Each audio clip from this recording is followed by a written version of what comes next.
Took me long enough. What is up, guys? I am beyond excited not to be behind my fly tying vise today and to be out here in the sun in January and doing some fishing for the first time this year. It's been 2 weeks. That's way too long. That's way too long. I'm out here. We're going to do a little bit of small stream trout fishing. And for 2026, my brother set me this cool challenge where throughout this year, I'm going to actually be tracking how many fish I catch total this year. So go ahead and put a comment down in the comment section on how many fish you think that I'm going to catch this year. I can't remember what I talked about with my brother, but I do believe I predicted I'd catch more than 10,000 fish this year, which I think I did the math, and that's like really not that ridiculous. So I think I might have even done a little bit higher, but to start, we're gonna aim for 10,000 and see where it goes. So I have two weapons here with me today. The first one is the Diamondback Ideal Nymph. This is my 10-foot 2-weight. And with this, I'm just gonna do some standard Euro nymphing with a micro leader. Right now, I just have a single fly on here. As kind of we get to the water and I see the different runs that we'll be fishing and whatnot, we might change it up, add a second fly. And then the second rod is another Diamondback. This is the Generation 4. This is the 10-foot 7-inch 1-weight that I have rigged up with a dry dropper setup. And I'm primarily going to use this because it is a small river and it's winter time, so these fish are likely going to be holding in some of the slower water. And my best avenue up the river is probably going to be in the water. So I'm going to need at times to make some long casts upstream in order to prevent spooking the fish. So I do foresee kind of switching between these rods quite a bit today. Plus, we are expecting some warm weather this afternoon, so there's always an opportunity for some midges to hatch this afternoon. And whenever you get an opportunity to fish dry flies in January, you certainly want to take advantage of it. I used to not really be a big fan of carrying two rods when I'm out on the river. There was really just never a good way to carry both of them at the same time.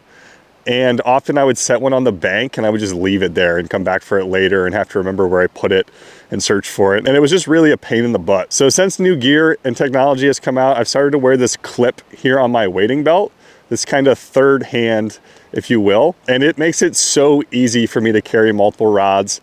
It has multiple different settings. I can have it go straight behind me. I can have it angled slightly up. And then if I have like brush or something directly behind me, I can even turn it perfectly 90 degrees and have my second rod straight up. It's been very useful for competition fishing and just regular fishing, or even when I'm guiding. You know, I only have so many hands. So if like I have a fish netted for a client and they want to take a picture and I have their rod, I oftentimes will clip the rod into the holder, and then I can hold the net and their phone at the same time, or my phone at the same time, and snap a photo of the fish. It's just a tool that I found very handy. And when I forget to put my wading belt on, or if I'm wet wading and I don't put my belt on, I just find that I miss it quite a bit. So it's a great product. Go ahead and check it out. I will go ahead and leave a link in the description for you guys to look at that, or you can go on my showcase on the TikTok shop and get it right there. But enough talking. I'm itching to get out there. Let's do a little fishing and see what we can do today.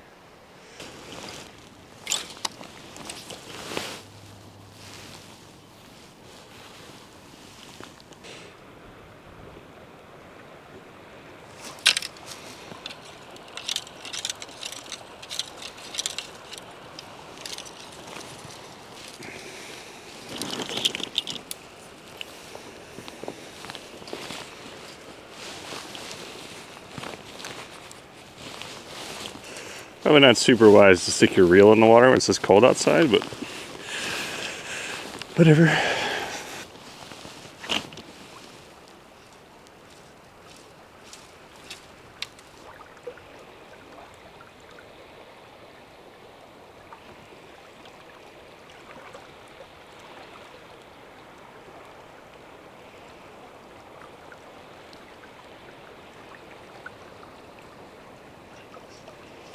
That's criminal that there's not a fish in there. Criminal. And now I caught it on a stick.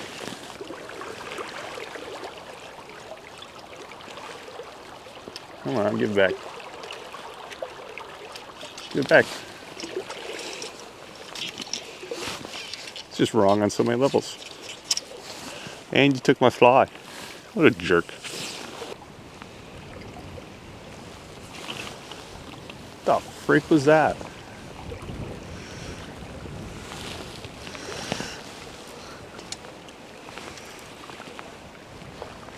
Sometimes you really suck, T.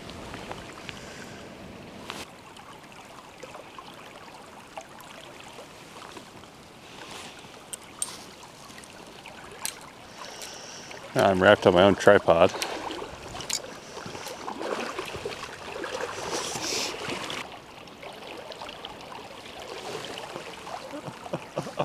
I can't even like barely set the hook. Put it in a tree.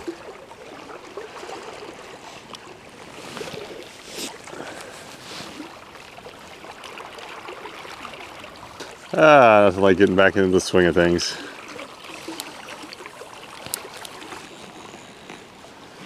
Team USA fly fisherman, by the way. What an idiot.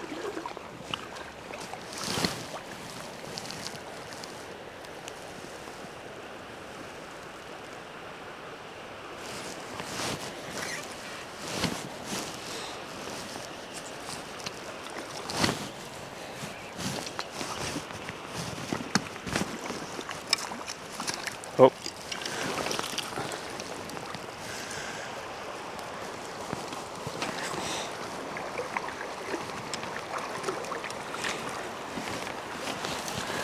Net's got burdocks in it.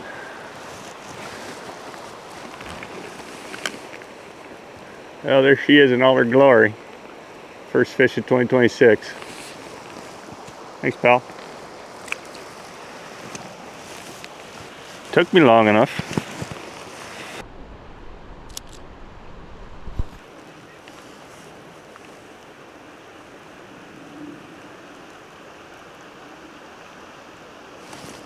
Ooh.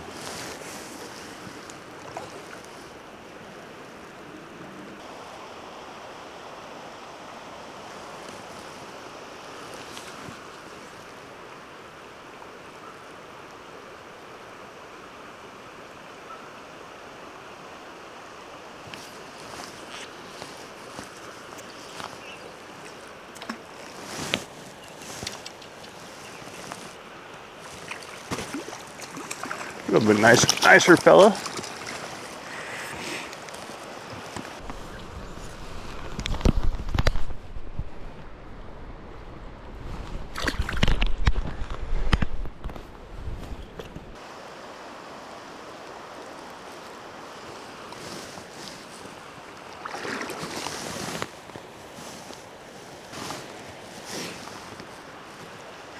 Now you may notice that I'm not really covering water too much. I just caught 2 fish here on this inside seam. And especially in the winter time, these fish really clump up. They really pot up. And so when you catch 1 fish, it's a pretty good indication that there's a bunch more in the area, just kind of depending on your fish density in the river. Now right now I'm fishing more out into the main run, which I do suspect is a little bit fast because all these fish have kind of been on this inside edge as it kind of goes from shallow to deep, and it's from slow to fast as you go across.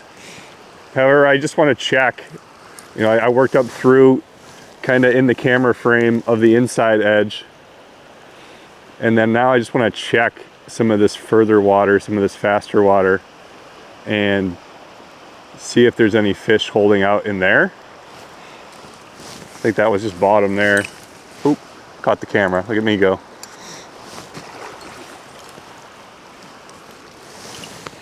So like I said, I'm just checking some of this faster water out here. I'm not going to spend all day doing it, but I am going to give it a few more casts than I normally would, simply because the water is very cold. So these fish, here comes a nerdy word for you. These fish are poikilothermic, so their metabolism actually changes with the water temperature.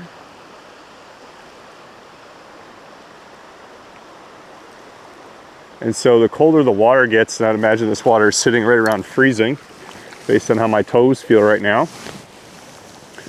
So with this water temperature being so cold, this fish's metabolism is going to be basically shut down. So in the summertime, where I would probably just plow up through here, and you know, if I don't catch a fish within a few casts, I'd probably take a couple more steps up. Because of how aggressive the fish are, I'm going to actually sit here and kind of thoroughly work this a little bit better.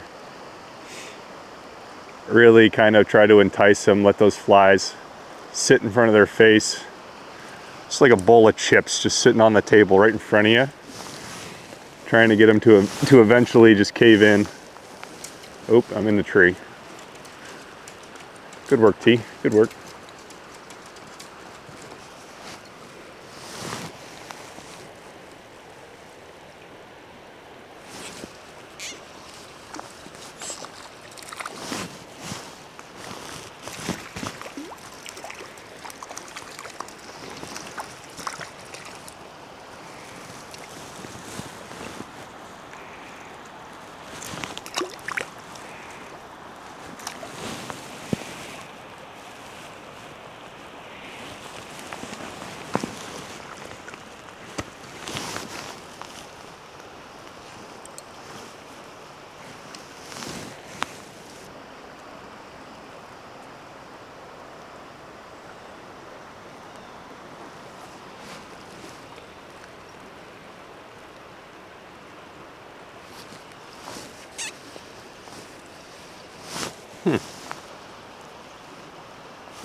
That is going to do it for my first fishing trip of 2026. As you saw, I had some quite rusty casting skills, especially when it comes to the smaller streams we have here in the Northeast with overhanging trees and all of that. I spent a lot of time pulling flies out of trees, out of logs, which happens. I'm trying to get back into the swing of things on these smaller trout streams as I work trout fishing into my steelhead rotation and whatnot as the weather improves. Thankful to sneak out when I did because the water has turned to absolute crap and it seems like it's gonna be tough to get out on the water for the foreseeable future. So very happy for the time that I was able to get. And kind of the hot fly of the day was just a little simple ecstasy egg with some of the Fulling Mill micro egg yarn just tied on a size 16 wide gap jig hook. The browns are done spawning for the fall. However, their eggs don't actually hatch out to the spring. So the eggs are in the river the entire winter time. So one, be careful where you're stepping. Try not to step on any reds if you can see them. But also just eggs are a good food source in the winter time for trout. Almost all my fish came on that egg. One fish did eat a butano, which is just an orange perdigon. So likely he or she ate it for an egg as well. So eggs were the ticket for me on this trip. I think we ended up with like 7 fish. I would have liked it to be a little bit more productive, but the water was cold, it was slow. Kind of had a short window where I caught all my fish. And yeah, I mean, it's not the highest density trout river in the entire world. So worked up through a bunch of different water, wasn't able to really find another pot of fish. I think I caught one more fish after that hole where I caught all my fish. And that was pretty much it. But it was great to be out on the water and look forward to doing it again real soon. If you are like me and you're in an area that's experiencing bad weather, we do have the beginner fly tying series going on. I'll leave the link to that up on a little card, plus in the description if you guys want to check that out. We are going to be on episode 3 this week. That'll probably come out midweek on Wednesday here in a couple of days. So if you're looking to get into fly tying, or if you know someone looking to get into fly tying, that is the series for you. And again, go ahead and leave me a comment down in the comments section on how many fish you think we're going to end up with at the end of 2026 as we continue to track that. So let's see you in the next one.